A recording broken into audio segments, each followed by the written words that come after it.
Cross Currents, the complementary course for Semester 4 BA English, draws our attention to a significant wave in literature and liberation. We call it the Dalit movement.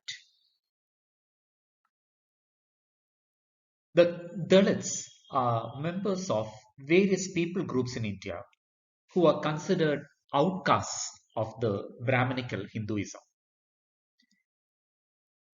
Concerns regarding the Dalit situation ultimately led to the development of the Dalit movement, which implies, among many things, a confrontation with the existing tyrannical social order which refused to acknowledge the basic humanity of the Dalits. It is a way of affirming their self-worth. The Dalit movement is a campaign for essential amenities needed for the people to come out of the swamp of wretchedness. It represents their aggressive efforts for resurrection, a demand for reform, and their recourse to writing is a means of self-assertion. The term Dalit is explained by Devji Ganguly in his work Caste and the Dalit Worlds. He explains the term thus: this is derived from the Marathi language. It connotes the state of being ground down or depressed. Since the 1970s, this term is used generically in India to represent the constituency of peasants, workers, women, tribals, and ex-untouchable castes who together are seen to challenge the upper class. North Indian Hindu Brahminic hegemony in the national political scene of post-independence India.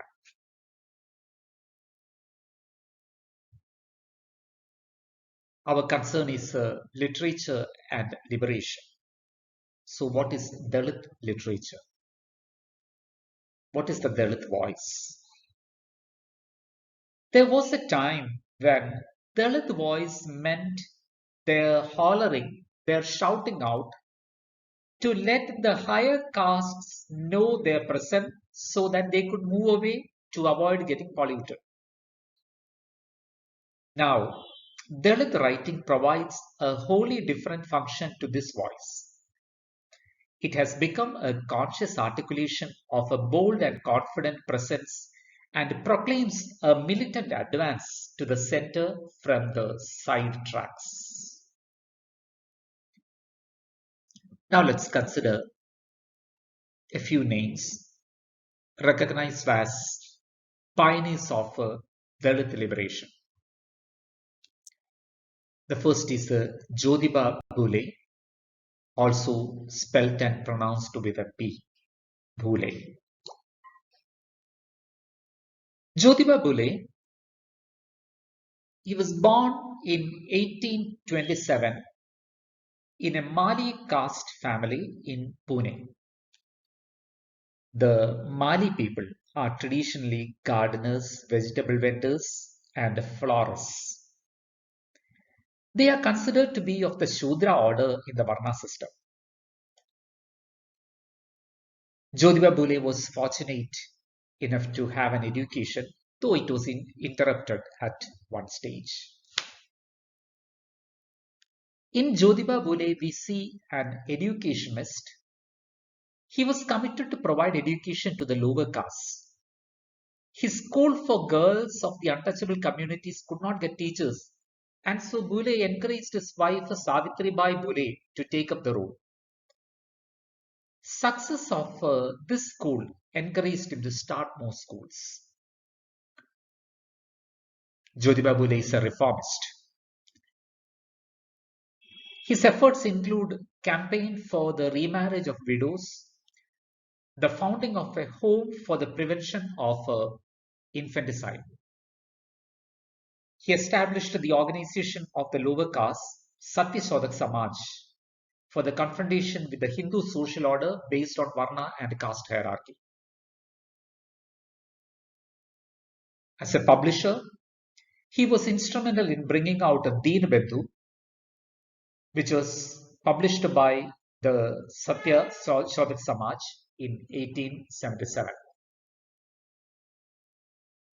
Phule was fortunate to be the people's representative when he became a member of the Pune municipality in 1876. And he used the opportunity for the upliftment of the Shudras and the Adishudras. Phule brought out the first people theory or the early inhabitants theory, which considers the Dalits to be the early inhabitants of the land. The current oppressors, that is the upper caste men, are an invading race. The Varna concept and the myth of the birth of castes were invented to subdue the natives, as Phule advocated. The next person we consider as a pioneer of Dalit liberation is Dr. B.R. Ambedkar. Bhimarao Ramji Ambedkar, also known as Babasaheb Ambedkar, was an Indian jurist, economist, politician, and social reformer who inspired the Dalit Buddhist movement and campaigned against the social discrimination towards the untouchables or the Dalits. He was British India's Minister of Labour in the Viceroy's Executive Council. He was chairman of the Constituent Drafting Committee. He was Independent India's first Minister of Law and Justice, and he is considered as the chief architect of the Constitution of India. Ambedkar was born in the town of Mhow, which is now in Madhya Pradesh. His family was of the Marathi background from Maharashtra. He was born in a Mahar or a Dalit caste, who were treated as untouchables and subjected to socio-economic discrimination.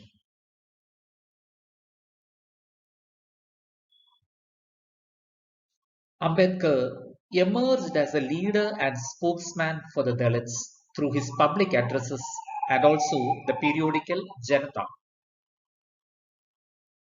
He did not subscribe to the race theory of Phule. He had concerns on land and land reforms.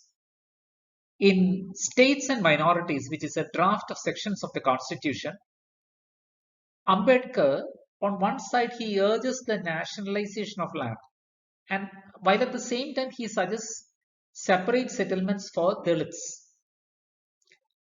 He did not see anything wrong in this juxtaposition because he felt that the Dalit needs, the Dalit concerns should be addressed in specific special ways. He had a twofold objective when he says that the two enemies of the Dalits, the two enemies the Dalits had to combat were Brahmanism and capitalism. When he mentions capitalism as an enemy, we can see the influence of Marxism upon Ambedkar. He accepted the view of the dialectical interplay of classes. He organized movements of workers and peasants against capitalists and landlords. He recognized the importance of bringing up a peasant proletariat lower caste front to oppose the dominant Hindu Brahminical forces.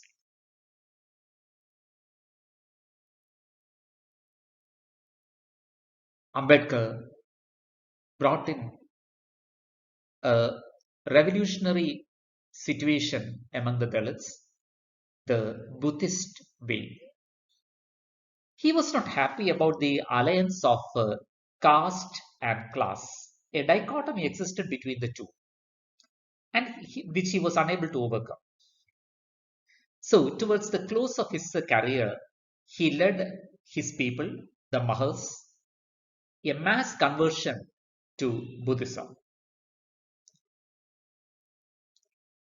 Buddhist principles such as the rejection of God, soul, ritualism, and casteism appealed to him. As a faith capable of creating a new identity for the Dalits, it also fitted into the Dalit secular and political aspirations.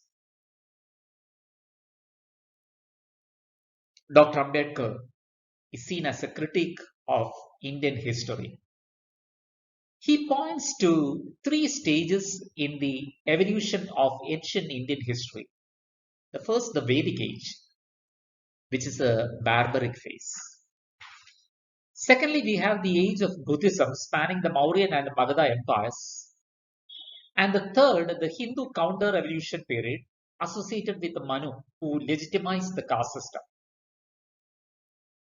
According to Ambedkar, the middle phase had a high level of perfection. The ascendancy of Buddhism marks a rupture with the tradition of Hinduism. The embrace of Buddhism by the Dalits is a symbolic reenactment of the historical break, which gives them a historical and religious legitimacy for the encounter with the Brahmanism. This also elevates them to a lofty level of culture. So, Ambedkar brings his people to a new religion, Buddhism, and the consequences are interesting. There is a deification of Ambedkar. His people consider Ambedkar to be godlike, and it had an influence. This conversion experience triggered a spring of literature, many of which present Ambedkar as a deity and equated with Buddha. This was reflected in the works of established writers and also folk songs. Contrary to Buddhist practices, there were rituals relating to the changed modes of worship. Temples came up with the images of the Buddha and Ambedkar. Many devotional songs were written where Ambedkar is worshipped as the supreme. His struggle for liberation of the poor folks has given him divinity. They consider him as an incarnation for the redemption of the oppressed. Thus, we have one song, Bhima Everywhere. The word Bhima, that is part of Ambedkar's name, Bhima Rao Ramji Ambedkar. His people used to salute one another, Jai Bhim. But in the Indian tradition, Bhima, the name, is related to one of the Pandavas. And this song, Bhima Everywhere, is a folk song in praise of Ambedkar. It presents Ambedkar as a powerful person like Bhima, an omnipresent deity. And there is a comparison not only to Bhima but also to Rama, which is ironical. I request the students to refer the text for a detailed analysis of the poem and also for an idea of another poem,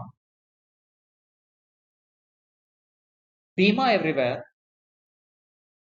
It is a part of it now comes to us as part of a collection of poems of deification, a work collected by Indira B. Janghare.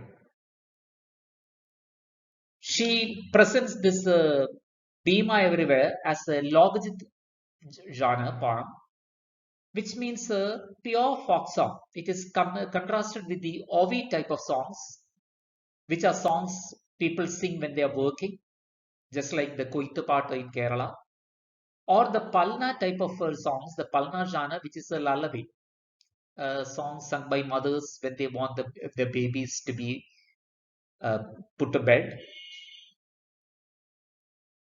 So, poems or songs of Ambedkar came up in most of these genres.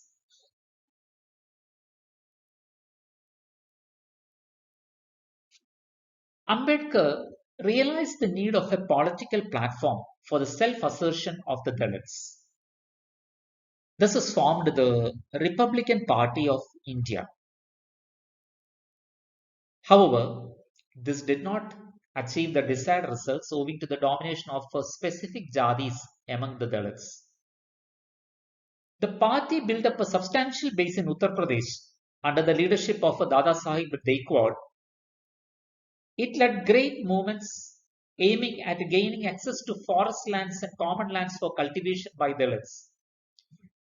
You can reflect back to Ambedkar's idea for on lands for Dalits. Decline set in because of the instability of the alliances with other parties. So, through this section, I hope you had an introduction to the Dalit situation. We tried to explain and understand that the term Dalit, its origin. We had the profiles of two Dalit leaders, pioneers, Jyotiba Phule and Dr. Ambedkar. And we had glimpses of the social movements that came out through the leadership of these two people, which impacted the Indian politics and the Indian caste system. I request you to visit the blog post by the Department of English CMS College, where you have a detailed presentation of the points. Thank you.